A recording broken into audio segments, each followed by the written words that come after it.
Oh, ladies and gentlemen, welcome. It is not Wheel of Fortune. I am not Pat Sajak, but this is a wheel, and we're going to talk about this here in just a little bit. I love game shows, but this is Pickup Lines. It's not a dating show. Okay, it's the same old pickup lines, hopefully, that you've come to know and love here for a little while. So, welcome in, and it is Monday. We are underway here. This is Pickup Lines presented by Gamez Law Fights. The glove is still on. And I am so grateful that Gamez Law continues to support what I'm doing, even though it gets a little crazy sometimes. But we're going to have fun. We are going to spin the wheel in just a little bit. There might be fabulous prizes as well. But let me give a little love to some of my other sponsors as the audience comes on. Please, pretty please. I don't ask for a lot. But if you could share this or just like it or even comment, I'd love to hear from you. If you like what we're doing or if you have a constructive criticism, I don't have a paid assistant that answers all of my social media. I'm that person. So I love hearing from you. Let me thank my sponsors who have helped me out, and I would love for you to indulge them and support them, and then let me know what you think about them. Mia's Mexican Grill there in Helotes. Just there the other day, and their food is delicioso, so check them out. Rudy's Flooring and Remodeling, also there in Helotes, right off of 1604. A lot of you might be thinking about home remodeling or whatever. Rudy's done carpet or flooring in my house twice. And listen, we've given that floor some tests, and it has held up to everything, and we love it. Generations Federal Credit Union, and I know they come on and watch these shows sometimes too, but we're going to do some things with them, again, continuing on forward, and I just appreciate their love and support, so thank you, Generations Federal Credit Union. The Nonprofit Council, we talked about their efforts last month when they raised over $5 million for nonprofits, so they've been great, and I love nonprofits. Absolute Power Electrical Contractors, George and Adrian Salinas, again, doing great work. Winter's coming. I know it's warm right now, but some of you might be thinking about generators or doing something in your house electrical related. So you can give them a call at Absolute Power. And Image Avenue Clothiers. They're at Wonderland of the Americas Mall. I'm going to go pick up a tuxedo jacket there today, as a matter of fact. So maybe you need something for a wedding or a formal event.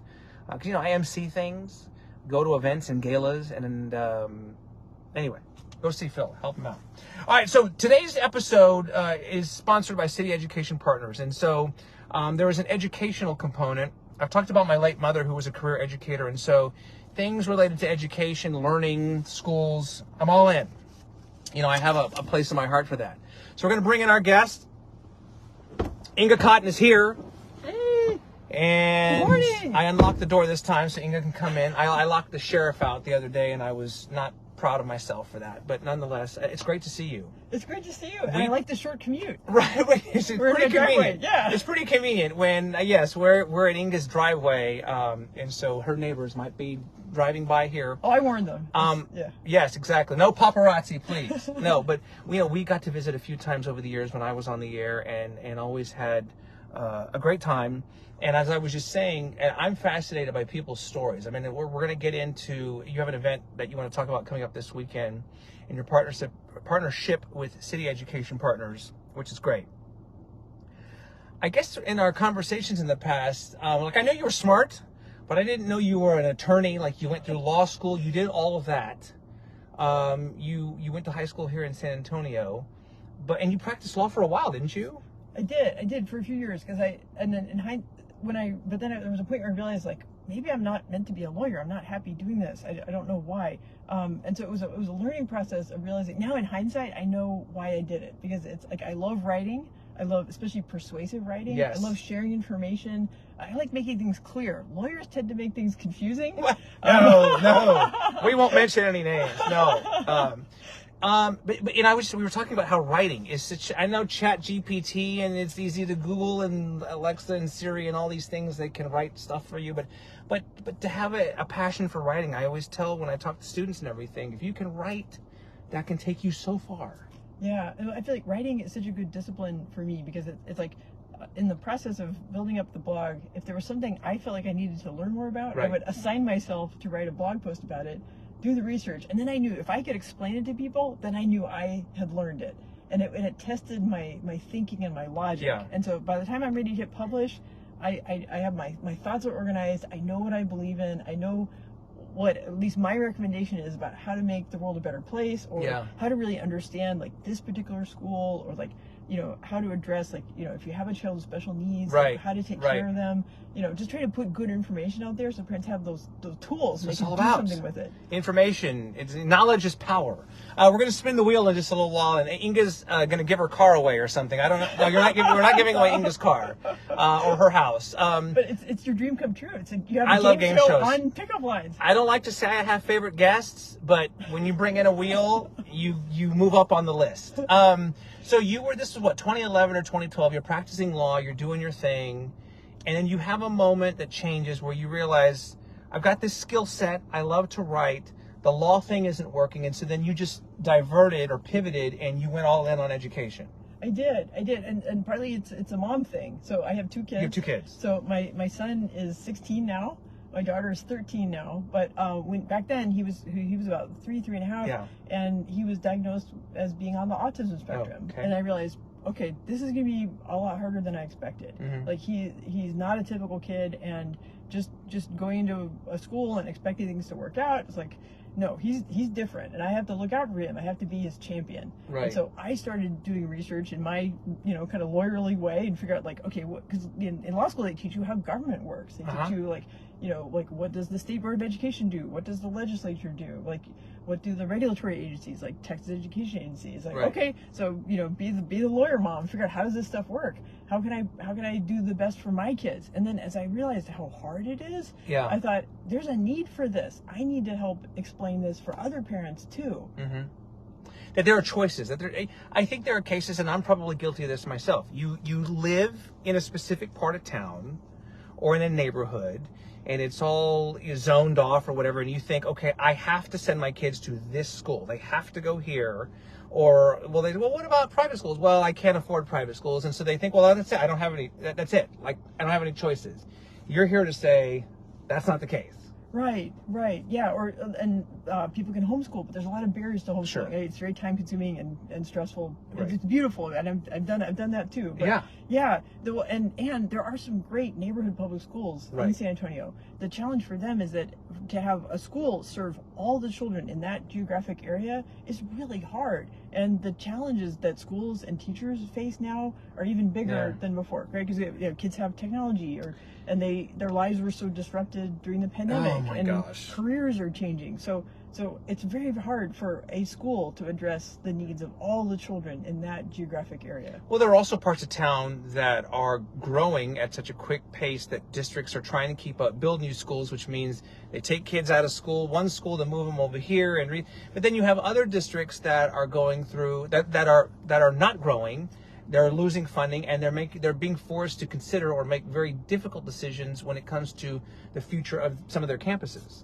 Yeah, that's true. Right. So SASD is considering right sizing. Right. So the board meeting next Monday, they'll vote on that. And we've been watching that and studying that. And in fact, we have some resources on the website to explain, like, okay, these are the schools that are proposed for closure. And, you know, if your kids were going to one of those schools, or you're planning to go to one of those schools next year, and you're looking at your options. So like SASD is looking at, like, consolidating, like, you know, like they'll reassign the kids. But SASD, they are one of the biggest sort of charter authorizers in the city. Like, they have so many in-district charter schools. It's about 40 campuses last time I counted. Those are open to kids all across SASD, and they have transportation, and they're open to kids outside SASD. So they attract kids from outside the district into it because they have such unique learning models. And that's what I was going to say too, is somebody might say, well, I live in Alamo Heights ISD or Northside ISD. I can't go to... I just think maybe there is that lack of knowledge, which gets me to back in, was it 2012? You started this off, San Antonio Charter Moms, as a blog. Right. Yes. Because, well, I was thinking, well, how do I get information? Like, I would read mom blogs to find out, you know, I had some role models, like, hi, Debbie, hi, Colleen, right? And they kind of coached me on, like, how, like, they would talk about kids' activities or camps, or, you know, because, like, that's how moms problem solve, and moms and dads too. And maybe traditional news sources, maybe, I think parents feel like they don't necessarily address what we're trying to find out, right? They serve a really important role. You know, they're like, you know, the newspaper record, like, that's important. We need that. But if you're trying to problem solve, like, social media opens up so many more avenues. So I created a WordPress blog, I created a Facebook page, and then Facebook made it so that no one would see your stuff unless you bought an ad. And now we have a budget, we can buy ads, but back then we had no budget. So for the first 5 years, it was just a volunteer project. So I created the group so that people could see stuff without having to buy the ads, but then the group kind of took on a life of its own. Yeah. So we've hit 12,000 members in the SA Charter Moms discussion group. That's amazing. And now you're like a legit nonprofit. That's right. Yeah, we first got funding in 2017. 2018, we got our letter from the IRS. We were officially a nonprofit, and we were able to receive grant money. So including from folks like City Education Partners. Which again, they're sponsoring today's episode. And so that's how the relationship works. That's how it all happens. So this is literally your full-time, all-in gig. Yeah. So we have 2 full-time employees. We have a group of contractors with specialized skills, like they make the website work better, and they make good graphics, and just help get the word out about what we do. They make the wheel. That's right. So when are we going to do the wheel? What's this all about? Oh, okay. So the wheel is one of the features we have at our table at School Discovery Days. Let's set it up then. Okay. So you host a series of events. I think you've already done one, right? They're essentially every month here. Let me hold this up to the camera. So it's School Discovery Day, and I'll put this online because I know it's a lot of information to read, but essentially you did one in October, just about a couple weeks ago. Yes. The next School Discovery Day is coming up at Confluence Park on November 11th, which is this coming Saturday. So again, we'll post this because I know you might not have seen everything. We'll post this online so you can see it.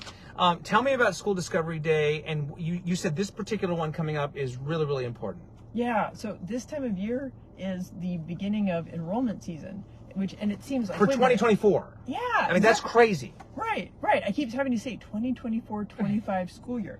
So schools are taking applications now to enroll your kids to start school in August of 2024, which feels like so far away, but it'll be here before you know it. And so a typical enrollment season for a school is maybe November through January, February. Right. But some schools have deadlines like at the end of November or in December. And so like this event on November 11th is the best chance to have as many schools as possible having open enrollment. So what that means is that what's unique about charter schools is they have a limited number of seats. Right. And so if you apply during open enrollment, but they get too many applications, they run a lottery. And then they make offers to the kids who get good numbers in the lottery. The rest of the kids get put on the waiting list. Now, the good news is there's been so much growth in charter schools. So as long as you apply to multiple schools, you will very likely get into one of your top choice schools. Okay. But you need to plan ahead. If you wait till February, March to apply, they may have already made offers and filled that class. Your child will be added first come first served to the waiting list. Now the waiting lists move because sometimes families will take offers from more than one school and they'll withdraw one of the offers and then and so the waiting lists keep moving and they'll keep adding kids even after the school year starts. But so our experience, like my son was waitlisted from January through June in 2014, and then finally we got the email. I remember I was sitting in my car in the parking lot and I started crying. I was so happy we got the offer, and I was like, oh thank God I hadn't bought curriculum yet for homeschool. I still had time to buy uniforms, Yeah. So again, and you have this one coming up on the 11th, and if you can't make it to the 11th, there are 3 more events. Again, we'll post all this so you can see it. How would you describe, again, for parents out there through no fault of their own, just maybe not know this or not be aware, how do you describe what is a charter school as opposed to the public or the private school that their child may already be attending? Right. So charter schools are public schools in the sense that they are tuition free. Okay. So they are funded by the state. And so like they don't get local property taxes, they just get funding from the state. Okay. And so charter means a contract. It means the state is contracting with these schools to educate kids. And each charter school is a nonprofit. So they have an appointed board, and they have teachers, and they have students, and they each have a unique curriculum. So they have a learning model that makes them special. And they can have a very wide enrollment area. So you don't have to live in a particular district or neighborhood. Most of the schools we cover, you can live anywhere in the Bear County, Santa Cruz metro area, as long as you can get your kid there or get them to the bus stop. But they're tuition free then? Yeah. So people, because I don't know if somebody hears charter and think, oh, I can't afford that. That's a private school. That's not the case. Like you said, it's just a matter of logistically, if you can get your child to the campus. Because there may be parents right now who have kids in school and it's just not a good fit. It's not working out, and they might feel a little helpless. Like, I just don't have options. And again, August 2024 may seem like a lifetime away. Right. But it's important for people to act sooner rather than later. It is, yeah. And what people are surprised too, at how many schools. So last I checked, we cover 177 campuses on our website. Is that Bexar County or is that? Yes. I'd say mostly Bexar County, maybe some Comal. Yeah. But roughly in our area. Yeah, Bexar County, Yeah. San Antonio metro area. Yeah, 177 campuses. So that's open enrollment charter schools. So those are the ones run by nonprofits. Also in-district charter schools, right? So like SASD, Edgewood, Sure. East Central. We also cover magnet schools, right? Like Northeast ISD has some great magnet Yeah. schools. So it's this big long list. They're all tuition free. They're all open enrollment. So your child doesn't have to pass the test. Is it K through Again, 12? So some have pre-K also. Oh my Some as young gosh. as pre-K Okay. 3. So, but yeah, it has the grade ranges, and then it has like the deadlines, like, you know, because each school has its own deadline, right? Some as early as November 30th, some as late as January, coming up. February.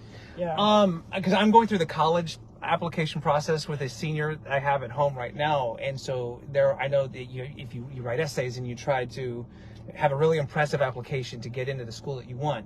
In this case, with the charter schools, are there things that parents can do to kind of elevate their child's chances of getting into the campus they really want? They can become a teacher at the school. Okay. So, Okay. Or work at the school. Yeah, work at the school. Yeah. So they do give preference to employees at the school, school board members, and siblings. But you could be an attendance clerk or a Yeah. school nurse or something. Yeah. Like I don't have a teaching degree or I don't have a certification. You work custodian, whatever. Right. If you're on the campus, yeah, that makes sense. Yeah, that makes that's sense. the only preference that they can give, though. Other than that, it is a level playing field. So they don't look at test scores. They don't look at. Okay. There's no letters to write or anything like Got that. it. So this event is at Confluence Park. Again, we're going to post it, but it's School Discovery Day, happening Saturdays from 11 a.m. to 2, and it's just like essentially like one-stop shopping, right? For people just to show up, just soak up all the knowledge, and just make pardon the pun, make an educated decision. Yeah. In terms of what's going to happen So with your kids. I brought a cheat sheet, but I don't know. I probably don't have time to list all this, but this Okay. is the 30 schools that we have at Confluence Park. So because it's so important to get the vibe Yeah. of each school, right? Because I can describe it and say, oh, Right. this is a STEM school, or this is a classical education, Right. and we can explain what that is. I mean, it's a lot. But it can get a little overwhelming too. I think it's to have them there in person. You can see it and experience it and draw your own conclusions or your first impressions. Yeah. And so you organize all this? Yes, our team. So I guess I'm the vision person, and then Laura is. Shout out to Laura. She's the logistics person. She's the practical one. Yeah. So between the two of us, we get it done. And we have a part-time events team that come. These are they're parents who've been on this journey, and they can answer questions about how applications work and how school choice works. But that's the thing. I mean, getting back to your original idea of a blog or a Facebook group years ago, I can't tell you how many times, my kids are a little older now, but over the years, those Facebook groups, those blogs are, invaluable in terms of, because you're getting information from parents, word of mouth, recommendations, don't go here, don't do this. I'd imagine you've gotten some great feedback over the years from these events. Yeah. We've talked to people who, people are able to join the group from out of state, and they can start doing their research even before they're able to come and pick out which school to have. And I think for parents, we love our kids. We want the best for our kids. Sure, absolutely. And this just feels so overwhelming. And so to be able to check in with other parents, and get their input. And then when you come to the event, and there's so many different schools right. that you can interact with, and then you feel like you're leaving no stone unturned, but you can't drive to 30 different campuses and tour them. But you can get your short list, and then you can really do the deep dive and find out how do they teach reading, who's the special ed coordinator, do they get it? One-stop shopping, like I said. Yeah. But also, every kid's situation is so unique. Even siblings. One child might need this, and at one campus, and the other one might need something else. And the campus where they are right now just may not be the best fit. Yeah, well, charter schools tend to have smaller campuses than like a comprehensive high school, and that can be good and bad. So like if you want like big time Friday Night Lights football, Yeah. the charter schools are probably not the best place for that. Right. They might have 6-minute football, they might have flag football. Yes, It's not the same, but if you have an environment where it's like everybody knows everybody, like the principal knows every kid's name. I was going to say. Then right, your kid's not going to fall through the cracks, right? They're going to make friends. They're going to find their tribe. It's more intimate community. Yeah. And it's not that they don't have extracurricular activities there. Right. Like you said, it's not going to be 5 or 6A football necessarily, but right. But ultimately it could be a better experience for the child. So a couple more minutes here with Inga Cotton, so the founder of San Antonio Charter Moms. Best case scenario, what would you like to see happen with the group and your organization moving forward? Right. So it's what hurts is when I talk to a family and they're like, I wish I had known about this a year ago, or I wish I'd known about this 3 months ago. Yes. Before the schools got filled up. And so it's like, so thank you, Ernie, thank you, because like we're trying to, so please tell your friends, ask people to join the group, and then they can start asking. It's a safe place. You can ask. There are no dumb questions. That's right. We're very nice to each other. Just whatever it is, ask. And come to the events because we make it fun. I can see that just with the flyer. Yeah. I like the space theme. And you're on all of the social media platforms. Yes. And it's pretty easy to remember. San Antonio Charter Moms. If you'd like but more dads information. can join too. Yes, exactly. Yeah. No, I'm getting a lot of information now, and I've known Inga for a little while, so I've known what she's about and kind of seen this grow. Grace Chapa says hi. If anybody has any questions, I know we have a couple more minutes here. We're about to spin the wheels. I keep looking at this thing. I want to know what it's all about. So getting back to, you said this will be at the this Discovery Day on Saturday at Confluence Park, and it's got some different things on there. I don't know if you can read everything, but it says candy, sticker, pop socket, notebook. So somebody walks up to your booth, right? Can I? Yeah, absolutely. I've been wanting to do. I want to touch. I've been wanting to do this. So we give everybody a scavenger hunt sheet too. Okay. We want them to use those. Here we go. Big bucks. Oh! Pop socket. All right, Ernie, it's your lucky day. You get an SC Terminals pop I socket. love it. Thank you very much. So you don't leave empty-handed when you go to these school discovery days. It's super cool. The weather's getting nicer. Confluence Park is already a cool place to be anyway. So head out there. We're gonna have face painting, food truck, DJ, good stuff. And the wheel will be out there. Yes. People can find you again on all of the social media platforms. sachartermoms.com. Again, the enrollment, we cannot stress this enough. The enrollment for the 2024-25 school year is already started as we speak. Yep. That's right. November 1st was a big day. A lot of schools opened their applications then. And it's, the more, if you apply in November, you get more choices. You'll get more offers. It's just it. The early bird gets the worm, as they say. So there's no summer break for you, is there? You essentially do this all the time, right? Year round. I would say summer is family time, and we kind of cover different stuff on the blog, but there's a lot of preparation that happens during the summer because we're already thinking ahead where to have events, how to make this more fun, how to update, because there's new schools opening. Yeah, and we have to keep track of construction, and it's constant. As we speak, there's probably a new school being built right now. So one more time, this Saturday at Confluence Park, 11 to 2. On the 11th, School Discovery Day, the 2nd to 5, it looks like, and then I'm sure you'll have more eventually in 2024 and beyond. But it's such great information. I hope people will take advantage of it and just not wait until the last minute and miss out on a potentially perfect campus for your student or your son or daughter at home. So great information. So this is the first in a series of shows we're doing with City Education Partners, just again to get the information out there and to introduce people like Inga to you as parents like myself, and you guys try to make educated decisions on what's best for your kiddos. So great to see you. Thank you, Ernie. Yes. Always great to visit with you, Inga, and thank you for what you do. Appreciate it. Okay, this has been another episode of Pickup Lines presented by Gamez Law Firm. We'll be back very soon. Actually, later this week, we're going to do another show with City Education Partners and meet the woman who runs that organization and find out more about what they do and how they help people like Inga do what they're trying to do. So until then, have a fantastic Monday. We'll see you soon. Bye.